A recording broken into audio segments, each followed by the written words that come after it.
Hello friends, स्वागत करती हूँ फिर से आपका हमारे चैनल कंपेयरिंग वर्ड्स में। दोस्तों, हिंदी सिनेमा के हर दशक में कई बड़े स्टार रहे हैं।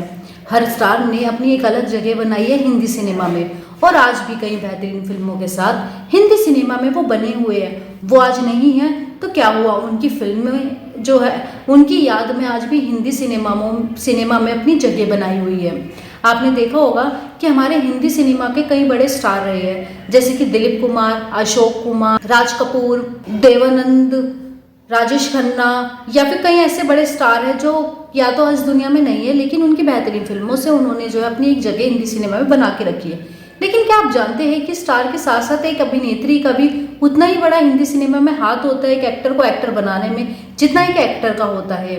हमारे हिंदी सिनेमा में ऐसी कई तमाम अभिनेत्रियां रही है जिन्होंने अपनी खूबसूरती अदाओं के साथ साथ अपने अभिनय से जो है हिंदी सिनेमा में अपनी अलग पहचान बनाई है।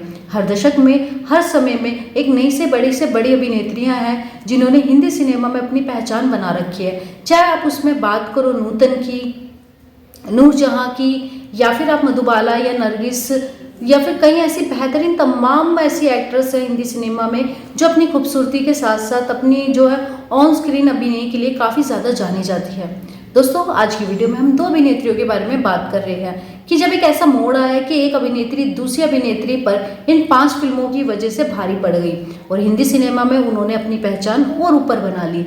दोस्तों, आज की वीडियो में हम बात करने वाले हैं मधुबाला और नरगिस के बारे में। जी हाँ दोस्तों, आपने देखा होगा, आपने हमेशा जो है दिलीप कुमार हो गए, या फिर अशोक कुमार हो गए, देवानंद हो गए, राज कपूर हो गए, ऐसे कई तमाम, जैसे राजेंद्र कुमार, तमाम एक्टर है जिनके बारे में हम आपको बताते हैं हमेशा कि किसकी कितनी पिक्चर हिट गई, किसकी कितनी पिक्चर फ्लॉप गई, या कौन बड़ा स्टार है कौन नहीं। लेकिन क्या आप जानते हैं कि ऐसे भी एक्ट्रेस हमारी फिल्मी इंडस्ट्री में रही है जिन्होंने जो है बेहतर से बेहतर मूवीज करी है। तो उनमें भी आज जो है मधुबाला और नरगिस का नाम जो है वो टॉप पर आता है। इन्होंने जो है कई बेहतरीन फिल्में करी। मधुबाला जो ऐसी एक्टर थी जिसको जो है अब तक की सबसे खूबसूरत एक्ट्रेस माना जाता है। कहा जाता है कि मधुबाला से सुंदर आज तक बॉलीवुड में कोई भी एक्ट्रेस नहीं हो पाई है जो मतलब खूबसूरती में उनकी जगह ले पाए। लेकिन दूसरी ओर नरगिस ऐसी एक्ट्रेस थी जिसने अभी अपने अभिनय से भी जो है अपनी जगह बना रखी थी। उनकी खूबसूरती तो थी ही थी, लेकिन उन्होंने जो है अपने अभिनय से भी अपनी एक अलग पहचान बना रखी थी। दोस्तों, आज इन्हीं दोनों एक्टर्स के बारे में हम बात करेंगे और आपको बताएंगे कि और फिर साथ में हम आपको नरगिस की ऐसी 5 ऐसी टॉप मूवी के बारे में बताएंगे जिनसे जो है वो उस समय मधुबाला पे भारी पड़ गई थी और जिनकी वजह से उनका सिक्का जो थोड़ा ऊपर चला गया था। उससे पहले हम इनके फिल्मी सफर पे नजर डालेंगे। तो चलिए आइए बताते हैं आपको पहले मधुबाला के फिल्मी सफर के बारे में। मधुबाला के बारे में बात करें तो वो हिंदी सिनेमा में उन्होंने तमाम फिल्में करी हैं। 1950 के दशक की देश की सबसे ज्यादा कमाई करने वाली स्टार मधुबाला ने 2 दशक के लंबे करियर में अपनी 70 से ज्यादा फिल्मों में काम किया, जिसमें स्लैपस्टिक कॉमेडी से लेकर एक ऐतिहासिक ड्रामा सभी तरह की फिल्में शामिल हैं। अपनी मृत्यु के लंबे समय बाद भी वे बॉलीवुड की एक आइकन बनी हुई है। खास तौर पर अपनी खूबसूरती और अपनी अपरंपरागत स्क्रीन व्यक्तित्व के लिए वो जानी जाती है। दिल्ली में जन्मी और पली बड़ी मधुबाला जब 8 साल की थी तब वे अपने परिवार के साथ मुंबई आ गई थी। कुछ ही समय बाद उन्होंने बसंत, जो 1942 में आई थी, फिल्म में एक छोटी भूमिका से निभाना अपने करियर को शुरू करा। 1940 के दशक के अंत में उन्होंने मुख्य भूमिकाएं निभाई और ड्रामा नीलकमल और अमर, हॉरर फिल्म महल और रोमांटिक फिल्म बादल और तराना से उन्होंने सफलता हासिल करी। थोड़े समय के झटके के बाद मधुबाला को comedy film mister and Mrs 55, चलती का नाम गाड़ी और हाफ टिकट, या फिर crime drama film Howrah bridge और काला पानी, या फिर कहीं म्यूजिकल फिल्म बरसात की रात में अपनी भूमिकाओं से और भी ज्यादा सफलता हासिल हुई। ऐतिहासिक महाकाव्य नाटक मुगले आजम, जो साल 1960 में रिलीज हुई थी, अनारकलिका की भूमिका निभाने वाली मधुबाला उस समय की भारत की सबसे ज्यादा कमाई करने वाली फिल्म थी ये। उन्हें आलोचकों से अपनी कैरेक्टर के लिए या अपनी भूमिका के लिए बहुत ज़्यादा प्रशंसा मिली और उन्हें सर्वश्रेष्ठ अभिनेत्री श्रेणी के लिए फिल्मफेयर पुरस्कार के लिए अपना एकमात्र नॉमिनेशन मिला। तब से आलोचकों ने उन्हें उनके प्रदर्शन को भारतीय सिनेमा इतिहास में सबसे बेहतरीन बताया है।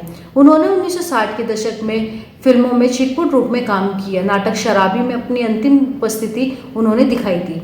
इसके अतिरिक्त उन्होंने अपने production house Madhubala private limited के तहत 3 फिल्मों का निर्माण किया, जिसकी सह स्थापना उन्होंने साल 1953 में की थी। फिर आपको बता दें कि अपनी गोपनीयता को बनाए रखने के बावजूद मधुबाला ने अपने चैरिटी कार्य और निजी जीवन के लिए मीडिया में महत्वपूर्ण कवरेज भी हासिल करी। साल 1950 के दशक में शुरुआत में अभिनेता दिलीप कुमार के साथ उनके रिश्तों की काफ़ी ज़्यादा चर्चा आई, जो नया दौर कोर्ट केस के बीच में ही खत्म हो गया। उन्होंने 1960 में अभिनेता गायक किशोर कुमार से शादी की। अपने वयस्क जीवन के दौरान मधुबाला को वेंट्रिकुलर सेप्टल दोष के कारण सांस लेने में तकलीफ और हेमोपेटाइटिस की समस्या बार बार होती रही, जिसके कारण साल 1969 में छोटी सी ही उम्र यानी कि 36 वर्ष की उम्र में ही उनकी मृत्यु हो गई। दोस्तों, ये था मधुबाला का फिल्मी सफ़र। उन्होंने कई तमाम फिल्में दी और अपनी खूबसूरती और अपनी अदाओं के लिए जो हिंदी सिनेमा में अपना नाम बनाया, लेकिन बहुत ही कम उम्र में उन्होंने बॉलीवुड को बीच में ही छोड़ दिया और उनकी आखिरी उपस्थिति कई फिल्मों में देखी गई। दोस्तों, चलिए अब बात करते हैं नरगिस के फिल्मी सफ़र के बारे में। वहीं अगर हम दूसरी एक्ट्रेस नरगिस की बात करें तो नरगिस, जिन्हें निर्मला दत्त के नाम से भी जाना जाता है, नरगिस के नाम से वो काफ़ी ज़्यादा मशहूर हुई। वो अभिनेत्री होने के साथ साथ एक राजनीतिज्ञ भी थी। वो भारतीय सिनेमा के इतिहास में सबसे बेहतरीन और महान अभिनेत्रियों में उनको माना जाता है। नरगिस ने अक्सर कई शैलियों में परिष्कृत और स्वतंत्र महिलाओं का किरदार भी निभाया है, जिसमें स्कूल बॉय कॉमेडी से लेकर साहित्य नाटक तक शामिल है और इनको अपने फिल्मों में प्रदर्शन के लिए काफ़ी ज़्यादा प्रशंसाएं भी हासिल हुई है। 3 दशक के करियर में नरगिस ने 6 साल की कम उम्र में ही तलाशे हक के साथ एक छोटी भूमिका से अपने फिल्मी सफर की शुरुआत की, लेकिन उनका अभिनय करियर वास्तव में फिल्म तमन्ना से शुरू हुआ, जो साल 1942 में आई थी। नरगिस ने तकदीर के साथ अपनी पहली प्रमुख भूमिका निभाई थी। नरगिस को रोमांस फिल्म अंदाज बरसात से सफलता हासिल हुई। इसके बाद उन्होंने राज कपूर की क्राइम ड्रामा आवारा में भी अभिनय किया, जो एक बड़ी और सफल फिल्म थी। 1950 के दशक की शुरुआत में एक संक्षिप्त झटके के बाद वे कॉमेडी ड्रामा श्री 420 और रोमांटिक कॉमेडी चोरी चोरी से उन्होंने फिर से बड़े पर्दे पर वापसी की। नरगिस ने उसके बाद महबूब खान की ऑस्कर नॉमिनेटेड महाकाव्य नाटक मदर इंडिया में अभिनय करा, जो उस समय भारत में सबसे अधिक कमाई करने वाली फिल्म थी, जिसके लिए उन्हें सर्वश्रेष्ठ अभिनेत्री का फिल्मफेयर पुरस्कार भी मिला था। उनकी आखिरी फिल्म ड्रामा रात और दिन थी, जो साल 1967 में आई थी, जिसके लिए उन्हें सर्वश्रेष्ठ अभिनेता का पहला राष्ट्रीय फिल्म पुरस्कार भी मिला। नरगिस ने 1958 में मदर इंडिया के अपने सह कलाकार सुनील दत्त से शादी की। साथ ही उनके 3 बच्चे हुए, जिनमें अभिनेता संजय दत्त भी शामिल है। आपको बता दें कि अपने कैंसर के चलते नरगिस भी जो है इस दुनिया को छोड़कर चली गई थी। तो दोस्तों, ये तो दोनों अभिनेत्रियां जो आज हमारे बीच नहीं है, लेकिन उनकी बेहतरीन फिल्मों से उनके अभिनय करियर के बारे में। आइए अब बात करते हैं उन फिल्मों के बारे में जो फिल्में करने के बाद नरगिस मधुबाला से बॉलीवुड में थोड़ी ऊपर निकल गई। साल 1949 में बॉक्स ऑफिस पर दिलीप कुमार, राज कपूर और अशोक कुमार का ही बोलबाला था। तो वहीं एक्टर्स की बात करें तो उस वक्त मधुबाला, नरगिस और सुरैया के नाम के बॉलीवुड में काफ़ी ज़्यादा चर्चे थे। आज हम आपको साल 1949 की उन 5 फिल्मों के बारे में बताएंगे जो साल की सबसे ज़्यादा कमाई करने वाली फिल्मों की लिस्ट में शामिल भी हुई थी। पहली फिल्म है बरसात। राज कपूर द्वारा निर्देशित ये फिल्म साल 1949 की सबसे ज़्यादा कमाई करने वाली फिल्म बनी थी। इस फिल्म में राज कपूर और नरगिस की मशहूर जोड़ी नजर आई थी, जिसमें निम्मी और प्रेमनाथ भी अहम भूमिकाओं में थे। ये निम्मी पहली फिल्म थी, तो बता दें राज कपूर द्वारा निर्देशित उनकी पहली हिट फिल्म में से भी एक थी। दूसरी फिल्म है अंदाज। राज कपूर और दिलीप कुमार की ये फिल्म साल 1949 की दूसरी सबसे ज्यादा कमाई करने वाली फिल्म बनी, जो बॉक्स ऑफिस पर रिलीज के साथ छा गई थी। मीडिया की रिपोर्ट की माने तो उस समय 40 लाख में बनकर तैयार हुई इस फिल्म का total box office collection 1.80 crore रुपए का था। ये एक रोमांटिक ड्रामा फिल्म थी, जिसका निर्देशन महबूब खान ने किया था और संगीत नौशाद ने दिया था। फिल्म में दिलीप कुमार और राज कपूर के साथ नरगिस लीड एक्ट्रेस के रूप में नजर आई थी। दोस्तों, तीसरी फिल्म है मदर इंडिया। मदर इंडिया में नरगिस ने एक ऐसी माँ का किरदार निभाया था जो गरीबी से जूझ रही है और अपने बेटों के साथ जो है वो अपनी जिंदगी को किस तरीके से व्यतीत करती है। तो इसमें नरगिस की परफॉर्मेंस को बहुत ही ज़्यादा सराहा गया, जिसके लिए उन्हें जो है बेस्ट एक्ट्रेस का अवार्ड भी फिल्म फेयर में मिला। दोस्तों, ये थी नरगिस की तीसरी हिट फिल्म। फिर नरगिस फिर से राज कपूर के साथ उनकी फिल्म श्री 420 में नजर आई।